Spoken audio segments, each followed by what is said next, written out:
Salut à tous, aujourd'hui nous allons sortir des sentiers battus. Le pays que je vais vous présenter aujourd'hui est l'une des destinations les plus incroyables, magnifiques du continent africain.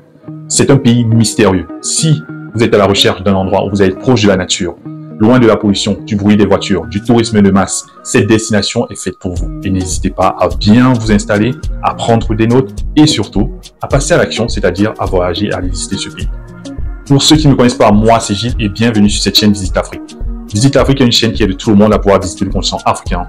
Alors ici, on parle du tourisme en Afrique et on aide tout le monde à visiter ce très beau continent. N'hésitez pas à vous abonner à cette chaîne, à laisser un gros pouce sous le like et à partager massivement. N'hésitez pas aussi à télécharger nos guides de voyage qui vous permettent de découvrir et de mieux préparer votre voyage pour le continent africain. Ces guides de voyage vous aideront, j'en suis sûr, et de nombreuses personnes peuvent le témoigner. N'hésitez pas aussi à devenir membre de cette chaîne. En devenant membre de cette chaîne, vous obtenez de nombreux avantages. Vous avez la possibilité d'obtenir des réductions sur nos produits, d'obtenir un carnet d'adresses de guides touristiques qui sont installés en Afrique, qui sont expérimentés dans le domaine. Mais aussi, vous pouvez poser des questions à nos invités, à participer au développement du tourisme en Afrique. Alors, une fois de plus, installez-vous très bien et regardez cette réédition, car cette vidéo est une réédition. Alors, je vous souhaite un bon visionnage. En approchant de Sao Tomé, on comprend vite que l'on se trouve en face d'un jardin extraordinaire. Une nature à l'état brut. Un peu secoués, ces touristes italiens longent ce paysage intact. Être sur cette petite barque au milieu de l'océan et des vagues et de voir cette forêt se jeter littéralement dans la mer, c'est une sensation unique. Un tiers de cette île du golfe de Guinée est encore recouverte de forêts vierges. Quelle merveille! Qui n'a jamais été, ou si peu, abîmée par l'homme. Dans cette vidéo, je vais vous présenter Sao Tomé Principe, les informations, bref, comment arriver à Sao Tomé Principe et tout, depuis quel pays, qu'est-ce qu'il faut savoir, les différentes informations sur le pays, les différentes activités, qu'est-ce qu'on peut faire quand on est à Sao Tomé Principe, car on vient pour visiter l'île, on vient pour faire d'autres choses en tout cas, et c'est important de savoir ce qu'on peut faire en arrivant là-bas. Mais aussi, je vais vous donner les différents types de visas, les citoyens de quel pays peuvent visiter Sao Tomé Principe sans avoir besoin d'un visa, en ayant un visa électronique. Et enfin, on va voir aussi, on saura les citoyens de quel pays peuvent visiter Sao Tomé Principe, mais en obtenant le visa avant leur arrivée. Bref, ceux qui n'ont pas l'exemption de visa en quelque sorte. Sao Tomé Principe est situé géographiquement sur le méridien de Greenwich et l'équateur. C'est une île qui est dans l'océan Atlantique et baigne au large du Gabon. Elle a pour voisins le Gabon, la Guinée équatoriale et le Cameroun. C'est un pays d'Afrique centrale. Sao Tomé Principe est le deuxième pays le plus petit d'Afrique. Sa population est de 211 112 habitants et sa superficie est de 1001 km². À peine devant les Seychelles. Pour ceux qui n'ont pas encore vu la vidéo sur les Seychelles, je vous invite à faire un tour. N'hésitez pas à regarder cette vidéo, elle est exceptionnelle. L'archipel de Sao Tomé est constitué de plusieurs îlots, mais l'archipel de Sao Tomé a deux îles principales qui sont l'île de Sao Tomé où se situe la capitale, Sao Tomé, et l'île de Principe. Il faut savoir qu'à Sao Tomé, on parle le portugais, mais aussi on parle le français. Le français, c'est la seconde langue du pays. En outre, Sao Tomé et Principe a longtemps été utilisé dans le commerce triangulaire. C'était une plaque tournante. Beaucoup de vestiges de la colonisation, mais surtout de l'esclavage, y restent. À Sao Tomé et Principe, la date d'indépendance est le 12 juillet 1975. Cette date marque le départ du colon portugais. Pendant des siècles, ce bout de terre a été la plaque tournante de la traite des esclaves et du travail forcé. Sur d'immenses plantations, l'Empire a imposé un système d'exploitation de la canne à sucre, puis du café et surtout du cacao. Les colons portugais ont quitté Sao Tomé en 1975, laissant derrière eux des fantômes.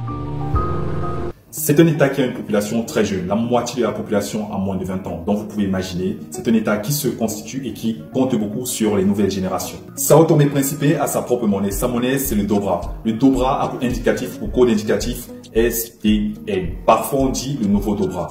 Il faut savoir que 1 euro est égal à 24,50 Dobra ou encore 25 Dobra pour dire. Quand vous rendez à Sao Tomé et Principe, je vous conseille d'avoir des espèces. C'est très important. Mais bien sûr, vous pouvez vous rendre à Sao Tomé et Principe et aussi essayer de faire l'échange sur place. Mais ça va vous coûter beaucoup plus cher en tout cas.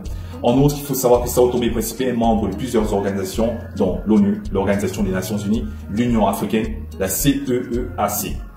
Mais Sao Tomé et Principe n'est pas membre de la CEMAC. Je pense que c'est l'une des raisons pour lesquelles Sao Tomé et Principe n'est pas connu par les habitants des autres pays de la CEMAC, comme le Cameroun, le Tchad, le Gabon, la Guinée équatoriale, le Congo et bien d'autres. En plus de cela, Sao Tomé et Principe est connu dans le monde entier pour son chocolat, qui est de très très bonne qualité. Cet Italien de 65 ans qui a posé ses valises à Sao Tomé depuis la fin des années 1990 a fini par entrer dans le cercle très fermé des meilleurs chocolatiers de la planète. Les dames ici épluchent le cacao à la main. C'est une chose, je pense, probablement c'est unique au monde. Ici, on est loin des méga factories des chocolatiers suisses. N'empêche, l'accent est mis sur une qualité indiscutable malgré la petite taille de l'unité de production. Et pour le maître des lieux, ça compte énormément. Nous épluchons notre cacao à la main parce que c'est des tout petites productions de très très haute qualité et nous voulons que la base de notre chocolat soit parfaitement propre. L'homme a acquis la nationalité santoméenne. Pour se rendre à Sao Tomé et Principe, comme dans tout pays, on a besoin d'un visa. Mais ne vous inquiétez pas, comme je disais tout à l'heure, on va parler de ça plus tard. Mais il faut savoir que Sao Tomé et Principe a deux aéroports. L'aéroport international de Sao Tomé qui est situé dans la ville de Sao Tomé, dans l'île principale. Il y a aussi l'aéroport qui est situé sur Principe, mais lui, il n'est pas international. Les compagnies aériennes se rendent à Sao Tomé et Principe. Comme compagnie aérienne internationale, on peut citer la FlyTap, qui est la compagnie aérienne portugaise. Il y a aussi TAG Angola Airlines, qui est la compagnie aérienne de l'Angola, qui seront là-bas. Bien sûr, il y a aussi des compagnies aériennes low cost qui se rendent à Sao Tomé et Principe. Pour ceux qui veulent se rendre dans les recherches, certainement, ils vont trouver une compagnie aérienne qui va à leur prix, en tout cas, avec leur budget. En plus de cela, il faut savoir que à Sao Tomé et Principe, l'opérateur mobile Unitel s'est installé là-bas depuis quelques années. Mais cependant, à Sao Tomé et Principe, il y a pour nom Unitel STP, donc il n'y a pas pour nom Unitel tout simple. Donc, quand vous allez avoir besoin d'une SIM card, il faut chercher Unitel STP, qui veut certainement dire Unitel Sao Tomé et Principe. En ce qui concerne la réservation des voitures, c'est pas comme aux Seychelles ou au Cap-Vert, en tout cas, où c'est un peu plus facile. C'est un peu plus compliqué, mais je vous conseille plus des véhicules 4x4 en tout cas, parce que les routes ne sont pas en bon état à Sao Tomé et Principe. Par exemple, au sud, il n'y a presque pas de route, bref, en tout cas, elles sont désastreuses. En outre, il faut savoir qu'à Sao Tomé et Principe, il y a des hôtels, mais moi je vous conseille plus les bungalows, ils sont excellents. Il y a les bungalows, il y a des plages privées, il y a de la nature tout autour. Vous partez à Sao Tomé et Principe, vous coupez du monde, comme on dit souvent. Ici, par exemple, je vous fais voir le club Santana, qui est très connu à Sao Tomé et Principe.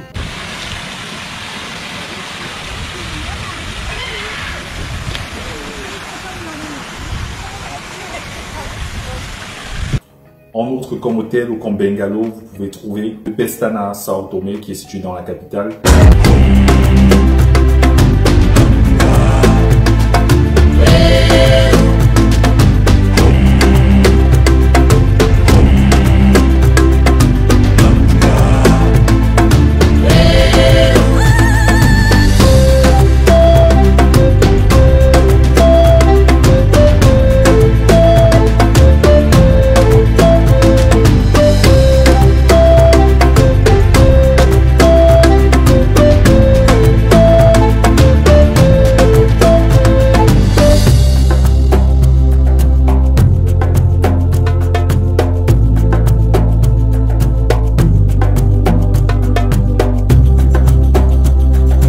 Description, je vous mettrai une liste d'hôtels, de bungalows et d'écologes que vous pouvez trouver à Sao Tomé et Principe et qui vous conviendra. Dit que ce pays d'Afrique centrale, Sao Tomé et Principe, est hors des sentiers battus, qui n'est pas assez visité, c'est un euphémisme. Parce que tous les ans, près de 30 000 personnes visitent l'île de Sao Tomé et Principe, qui est toute petite et qui n'a que 200 000 habitants, bref, un peu plus. Donc 30 000 personnes pour une île comme ça, c'est très bien en tout cas. La stabilité de cet état insulaire l'a rendu une destination prisée pour ceux qui recherchent un environnement tranquille et qui profitent des paysages magnifiques, de sa culture dynamique, de la nature préservée qui offre un sentiment de découverte et d'exclusivité.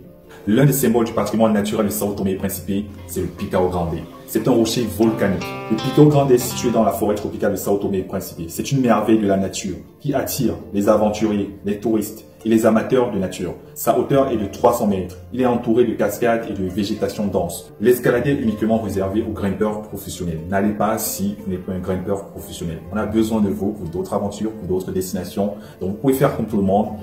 Le voir à distance, prendre des photos à distance. Je sais que c'est très beau et c'est très attirant. Comme j'ai eu à le dire au début de cette vidéo, l'archipel de Sao Tomé et Principe est traversé par l'équateur. Pour certaines personnes, l'archipel de Sao Tomé et Principe est le centre du monde. Il faut savoir que il y a une place au sud du pays, bref, dans l'île de Sao Tomé et Principe, précisément à l'îlot des Rolas, où il y a une place qui a été faite pour le passage de l'équateur.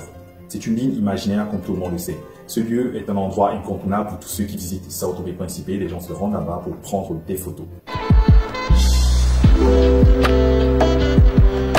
Ensuite, vous pouvez aller à Baias das Angolas. C'est une baie qui est protégée, il y a de la mer bleue. C'est pas turquoise en tout cas, l'eau et la couleur, bref, c'est très propre et tout. Pour ceux qui aiment la plongée et tout le reste, ils vont se trouver là-bas. À Sao Tomé et Principe, il y a de tout pour tout le monde. Il faut juste être un fan de nature, aimer la nature et tout, et on se retrouve. Comme vous l'observez, à Sao Tomé et Principe, on peut vivre de nombreuses expériences authentiques. On peut visiter le parc national de Obo qui occupe un tiers de l'île de Sao Tomé. C'est le site touristique le plus populaire et le plus visité du pays. La randonnée est une activité très prisée à Sao Tomé et Principe, surtout quand il fait beau temps, bref, quand il ne pleut pas. Des choses à faire sur place et que je suis sûr que tout le monde le fait quand il visite Sao Tomé et Principe. Pas seulement, mais quand il voyage, c'est de manger la nourriture locale, bref, déguster. La cuisine de Sao Tomé est un mélange d'influences africaines, portugaises et tropicales. À Sao Tomé et Principe, il y a de nombreux restaurants, sur la description je mettrai le nom. Mais je vous conseille de faire du slow food. Je pense que ceux qui ne connaissent pas le slow food peuvent se renseigner. C'est un concept qui est très intéressant. De toute façon, regardez. Et ça, c'est l'entrée. Mais combien d'entrées? Oui, après c'est pas de l'âme, ça c'est la première entrée. Okay. C'est le ceviche de poisson espadon. L'espadon, certainement, il s'appelle poisson andala. Il mélange avec un petit peu de mango, un petit peu de jackfruit, un peu de citron chinois, la banane quand on saute, et là-bas c'est un petit peu de coriandre, et la herbe de majoricon, ou pas mâcher, juste pour décorer. D'accord. C'est papaye avec feu de la passion, et un petit peu d'olive, huile d'olive, et un peu en lac de piment. Ok, merci beaucoup. Comme je l'ai dit, slow food, là c'est la première entrée. On a eu le petit passage pour nettoyer du coup, le palais. Ce sont cacao, mélange poivre, chocolat, gingembre, chaque avec un verre de vin. On est parti, on attaque. Hein. Quand on arrive sur l'île de Sao Tomé et Principe, il y a quelque chose qui frappe directement sur nos yeux. On fait un retour dans le passé, directement à cause des bâtiments. Ça nous renvoie directement à l'époque coloniale, mais surtout et aussi à l'époque de la traite négrière. Ces populations de Sao Tomé et Principe, qu'on appelle les Santoméens, ont eu à subir et à vivre les pires atrocités de l'histoire de l'humanité. On ne peut pas visiter ce pays comme on visite les autres pays en fait. Non. À Sao Tomé et Principe, une des grandes marques de cette période, on les appelle les Roças, qui sont des grandes maisons que les Portugais ont eu à construire à l'époque de l'esclavage, mais aussi pendant la colonisation. De par sa situation géographique, les puissances européennes ont fait de Sao Tomé un laboratoire dès le XVe siècle. L'homme noir, exploité dans la canne à sucre, une première dans l'histoire. Le modèle sera reproduit dans toute la Caraïbe. Jusqu'au XIXe siècle, l'ensemble de la société repose sur le commerce de captifs, pendant que les Portugais règnent en maître sur la traite négrière mondiale.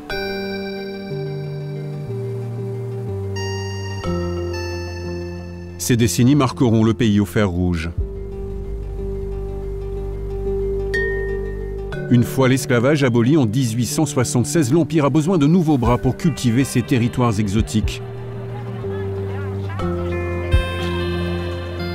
Des travailleurs sous contrat viennent d'Angola, du Mozambique. Sinon, il est question pour nous de savoir qui peut se rendre à Sao Tomé et Principe sans demander un visa ou en obtenant un visa. En tout cas, les citoyens de quel pays.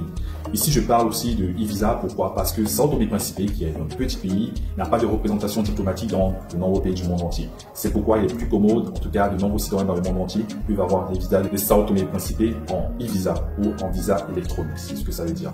Ici, on peut voir la liste des citoyens des pays qui peuvent se rendre à Sao Tomé et Principe sans avoir besoin de demander un visa. Et on voit des pays comme l'Afrique du Sud, le Bénin, la Guinée-Bissau, le Rwanda, le Mozambique. Et ici, on a la liste des citoyens des pays qui, pour se rendre à Sao Tomé et Principe, peuvent obtenir le visa à l'aéroport. Bref, dès l'arrivée, on a des pays comme l'Angola, le Burkina Faso, le Burundi, le Cap-Vert, Madagascar. Et ici, on a les pays dont les citoyens, pour se rendre à Sao Tomé et Principe, ont juste besoin d'un e-visa. Et vous allez vous en rendre compte qu'elle est très longue, en tout cas, elle est plus importante que toutes les autres. Il y a des pays comme le Cameroun, le Botswana, la Côte d'Ivoire, Djibouti, le Kenya, le Lesotho. Il y a aussi d'autres pays, en tout cas, les citoyens d'autres pays qui, eux, malheureusement, ils ont besoin de demander un visa pour pouvoir se rendre à Sao Tomé et Principe. Ici, on peut voir la liste. Sao Tomé et Principe a certainement un déficit au niveau des infrastructures, mais cela fait partie de son charme et c'est l'une des choses qui attire le plus de personnes. De nombreuses personnes veulent être loin de la pollution sonore, veulent être proches de la nature et c'est le lieu propice pour se rendre.